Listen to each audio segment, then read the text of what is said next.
प्रीति Rathi case 2013 का वो case जिस पर पूरा देश रोया था। आपने अब तक हैवानियत की दर्जनों दास्तान सुनी होगी, लेकिन जो सच्ची कहानी आज आपको हम सुनाने जा रहे हैं उसे सुनकर आप भी सिहर जाएंगे, अपने आंसू नहीं रोक पाएंगे। 2013 में घटी इस घटना पर तब लगभग पूरा देश रोया था। इस केस की सुनवाई के दौरान मामले की पैरवी कर रहे वकील ने इस अपराध को महिला जाति के साथ की गई अब तक की सबसे बड़ी हैवानियत करार दिया था। वहीं इस केस की सुनवाई कर रहे जज ने फैसला सुनाते समय ऐसी टिप्पणी की थी जिसे सुनकर हर किसी की आंखों में आंसू आ गए थे। आखिर ये घटना क्या थी और कहां घटी थी? इस केस की सुनवाई के दौरान जज ने क्या टिप्पणी की थी? इस केस में और क्या कुछ हुआ था? चलिए जानते हैं सब कुछ सिलसिलेवार तरीके से इस वीडियो में। तारीख थी 1 मई 2013। वैसे तो ये तारीख अधिकतर लोगों के लिए आम दिनों की ही तरह थी, मगर दिल्ली के नरेला में रहने वाली प्रीति राठी के लिए ये दिन बेहद खास था। आज पहली बार प्रीति दिल्ली के बाहर जा रही थी।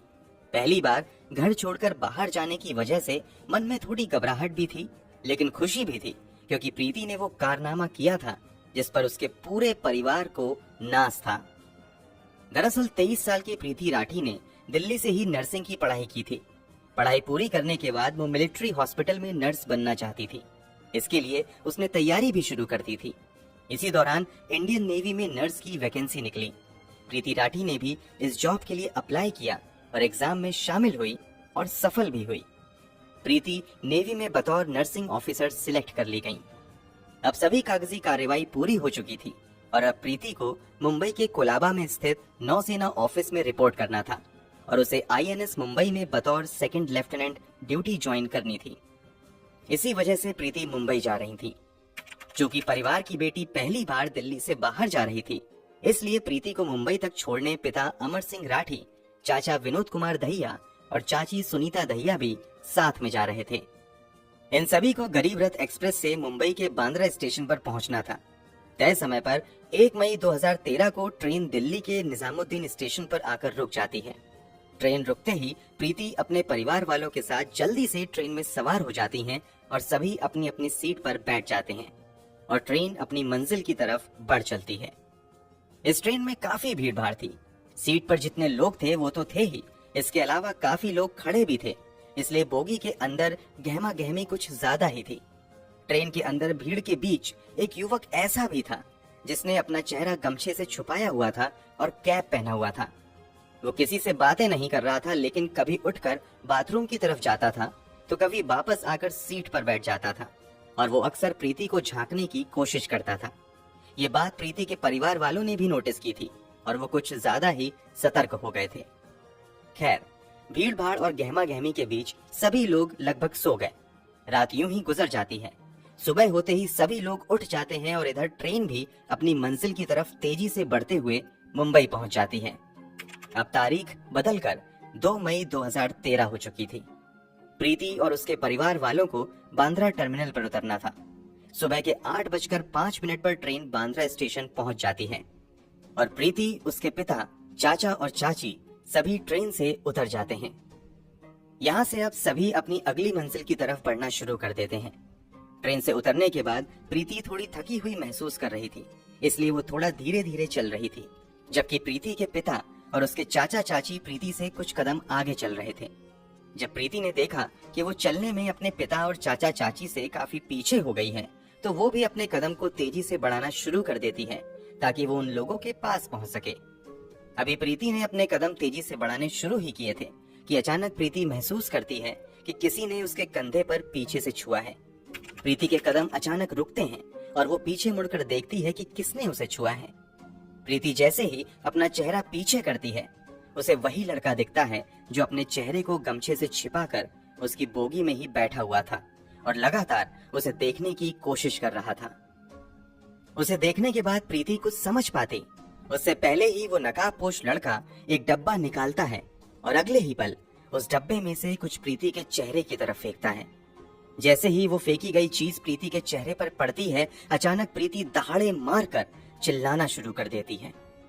प्रीति की आवाज सुनकर उसके पिता और चाचा चाची दौड़कर उसके पास आते हैं।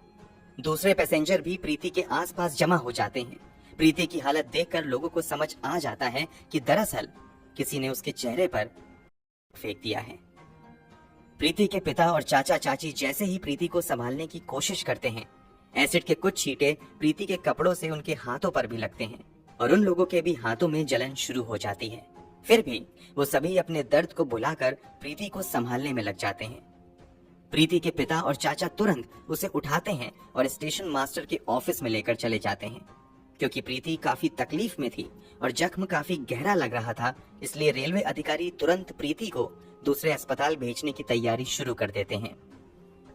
स्टेशन से सभी घायलों और प्रीति को भाभा हॉस्पिटल के लिए भेज दिया जाता है, लेकिन प्रीति की हालत बहुत ज्यादा गंभीर थी, इसलिए उसे भाभा हॉस्पिटल की बजाय पास के ही गुरु नानक हॉस्पिटल में भर्ती करवाया जाता है।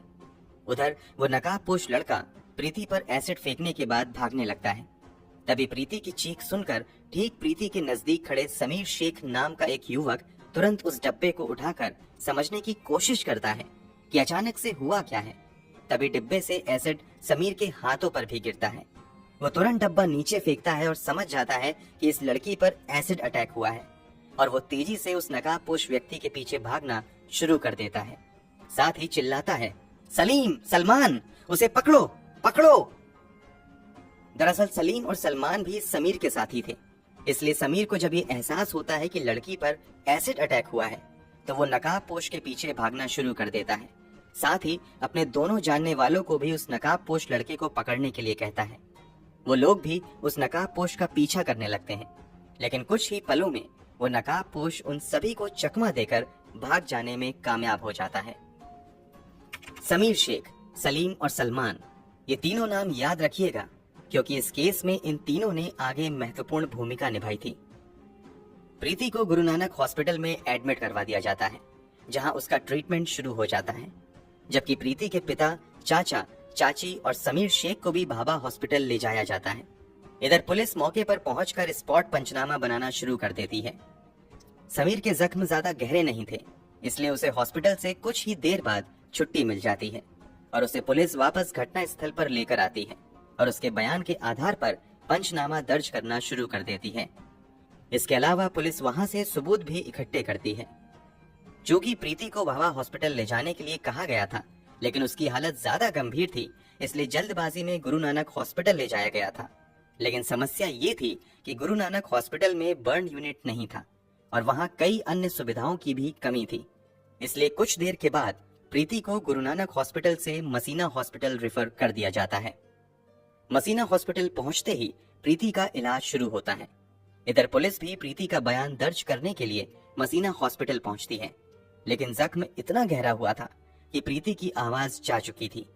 प्रीति का चेहरा बुरी तरीके से जल चुका था, साथ ही उसके गर्दन पर भी गंभीर घाव हुए थे। इस कारण प्रीति का बयान दर्ज नहीं किया जा सका।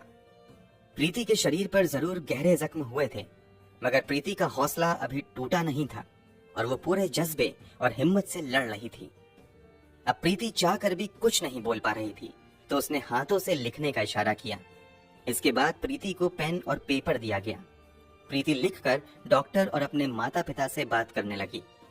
इस एसिड अटैक की खबर मीडिया में भी फैल चुकी थी और धीरे धीरे ये खबर अखबारों और टेलीविजन की सुर्खियां बनने लगी। देखते ही देखते देश भर में ये मुद्दा छा गया। लोग इस एसिड अटैक के खिलाफ सड़कों पर उतरने शुरू हो गए और देश के कई हिस्सों में विरोध प्रदर्शन किया गया और जल्द से जल्द प्रीति के गुनहगारों को गिरफ्तार करके सजा देने की मांग शुरू की गई।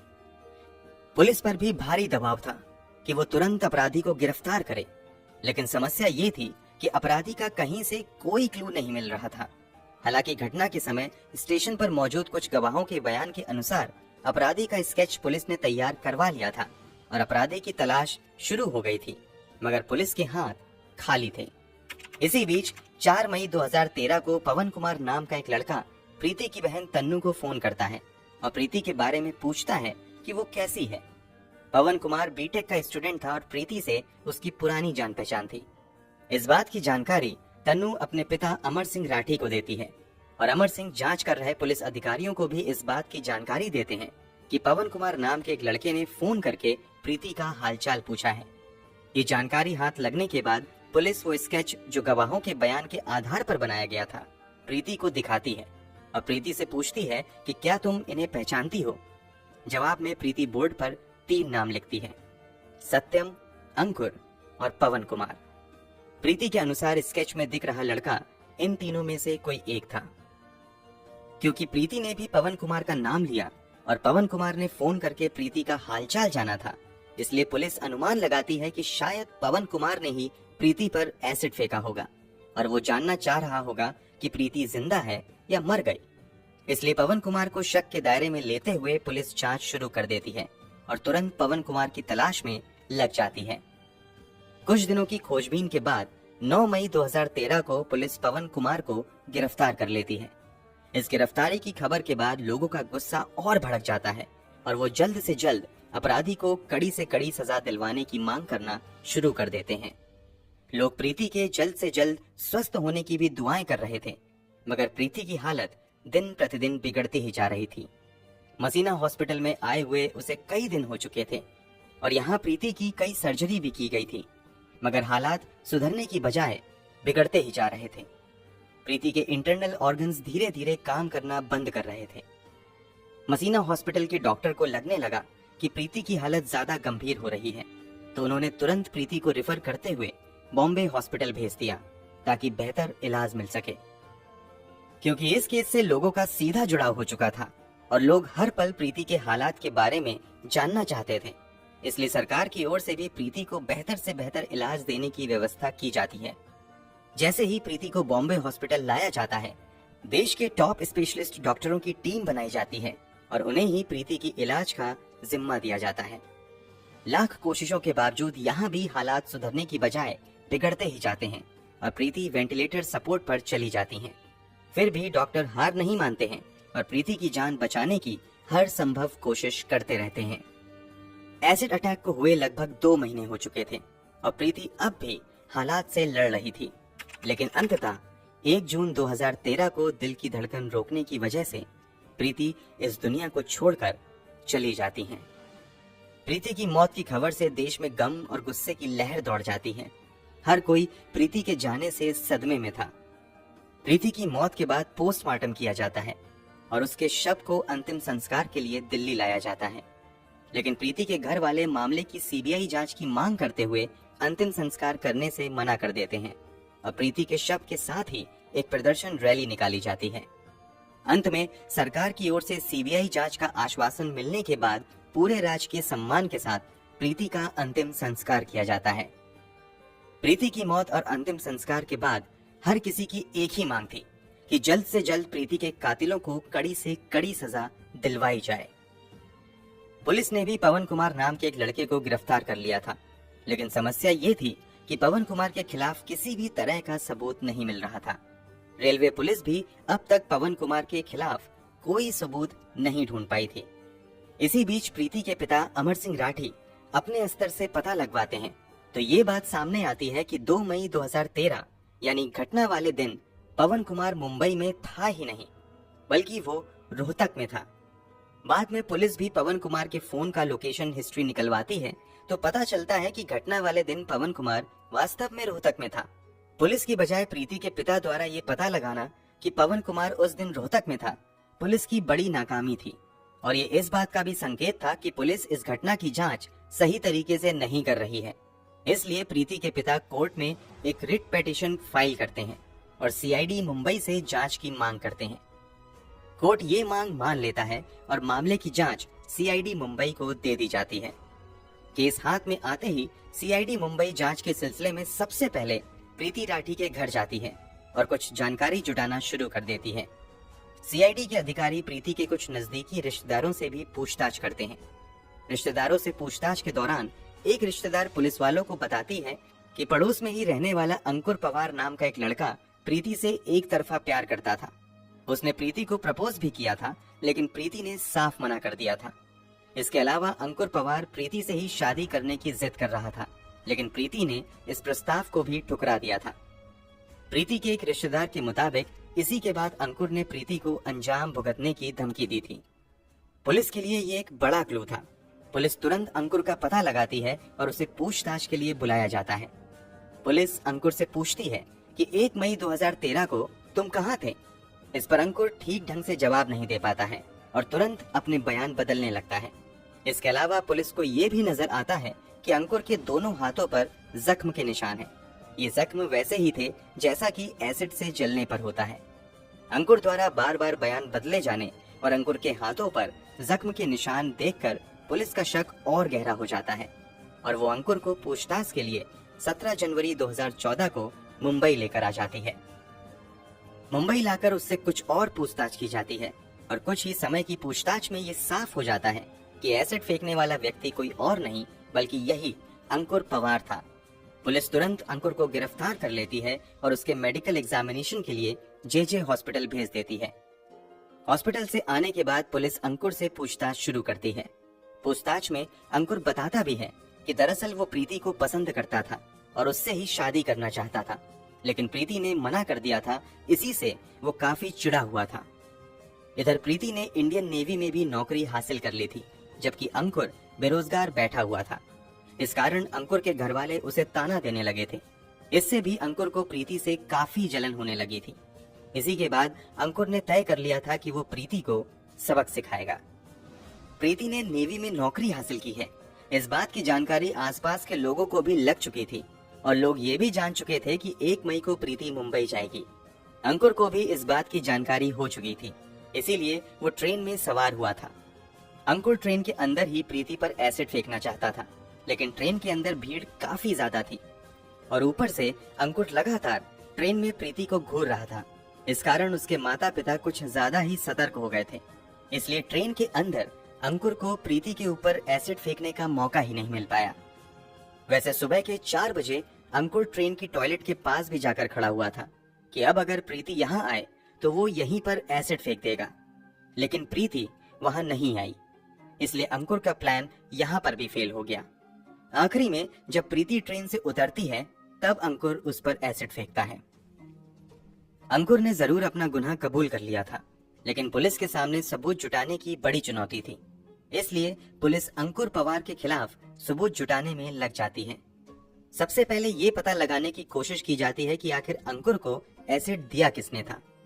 जांच पड़ताल के दौरान खुलासा होता है कि अंकुर ने मुकेश भार्गव नाम के एक दुकानदार से ये कहते हुए एसिड खरीदा था कि उसने अंकुर बैटरीज नाम से अपनी एक दुकान खोली है, इसलिए उसे एसिड चाहिए। अंकुर ने दुकानदार को कहा था कि वो बहुत ज्यादा एसिड खरीदेगा, लेकिन ज्यादा एसिड खरीदने से पहले वो सैंपल देखना चाहता है। इसलिए दुकानदार ने उसे बतौर सैंपल एक हॉर्लिक्स के डब्बे में लगभग 2 लीटर एसिड दे दिया था। सबूत और मजबूत होने के लिए अंकुर की फोन डिटेल निकलवाई जाती है, तो पता चलता है कि 1 मई को अंकुर निजामुद्दीन स्टेशन पर था और फिर उसकी लोकेशन 2 मई की सुबह यानी घटना वाले दिन मुंबई के बांद्रा टर्मिनल पर थी। अब अंकुर की आइडेंटिटी कंफर्म करने के लिए पुलिस आई विटनेस के सामने आइडेंटिफिकेशन परेड करवाती है। आइडेंटिफिकेशन परेड के दौरान एक साथ कई लोगों को खड़ा किया जाता है, उसमें अंकुर भी शामिल होता है। उसके बाद उन लोगों को भी बुलाया जाता है जिन्होंने पहले गवाही दी थी कि हमने एसिड फेंकने वाले को देखा है। उन गवाहों में से समीर शेख, सलीम शेख और सलमान शेख अंकुर को देखते ही तुरंत पहचान लेते हैं और पुलिस वालों को बताते हैं कि ये वही लड़का है जो एसिड फेंकने के बाद भाग रहा था। दरअसल जब अंकुर एसिड फेंककर जैसे ही पीछे मुड़ा था तो उसके चेहरे से वो गमछा हट गया था, जो कि समीर शेख ने ही सबसे पहले एसिड फेंकने वाले व्यक्ति को पकड़ने की कोशिश की थी और भागने के दौरान एक बार अंकुर पीछे मुड़ा था, इसलिए समीर शेख ने उसका चेहरा भी देख लिया था। इसके अलावा सलीम और सलमान भी अंकुर का चेहरा देख चुके थे, इसलिए परेड के दौरान इन दोनों ने भी उसे पहचान लिया। परेड के दौरान समीर इस बात की भी पुष्टि करता है कि पुलिस ने जो डब्बा घटना स्थल से बरामद किया था वही डब्बा उसने अंकुर के हाथ में भी देखा था।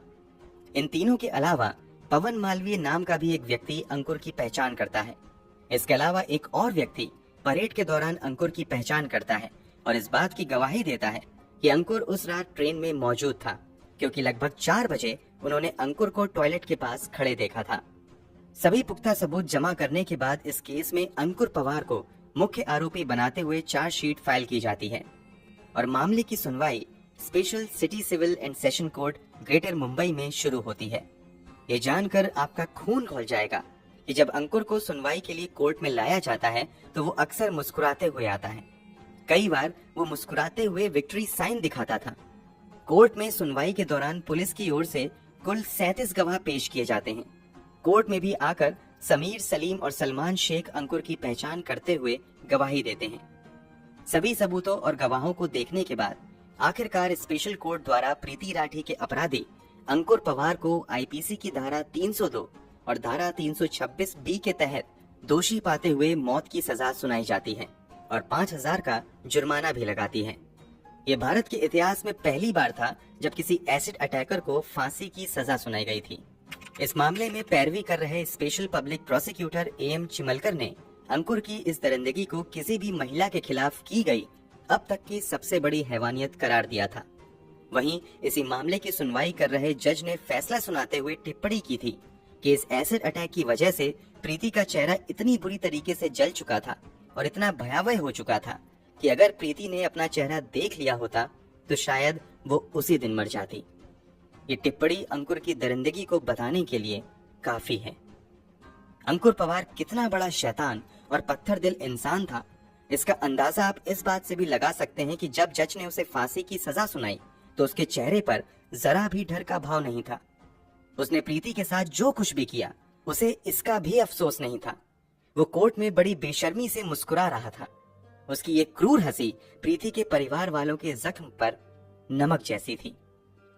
मुंबई सेशन कोर्ट से भले ही अंकुर को फांसी की सजा मिल गई, मगर अंकुर ने बॉम्बे हाई कोर्ट में इस फैसले के खिलाफ अपील कर दी। हाई कोर्ट में इस मामले की सुनवाई जस्टिस वीपी धर्माधिकारी और जस्टिस पीडी नायक कर रहे थे। इस मामले की लंबी सुनवाई के बाद जून 2019 में बॉम्बे हाई कोर्ट ने सेशन कोर्ट के फांसी के फैसले को उम्र कैद में बदल दिया। वैसे जिस दर्द से प्रीति गुजरी थी और जिस दर्द से प्रीति के माता पिता को गुजरना पड़ा, उस दर्द के सामने शायद उम्र कैद की सजा तो क्या, फांसी की सजा भी कम ही होती। दोस्तों, इस वीडियो के बारे में आपकी क्या राय है? कमेंट बॉक्स में जरूर बताएं। वीडियो को लाइक और शेयर जरूर करें। अगर आपने अब तक इस चैनल को सब्सक्राइब नहीं किया है तो जाने से पहले चैनल को सब्सक्राइब जरूर कर लें, ताकि हम लगातार इस तरह की वीडियोस आपके लिए लाते रहें। धन्यवाद।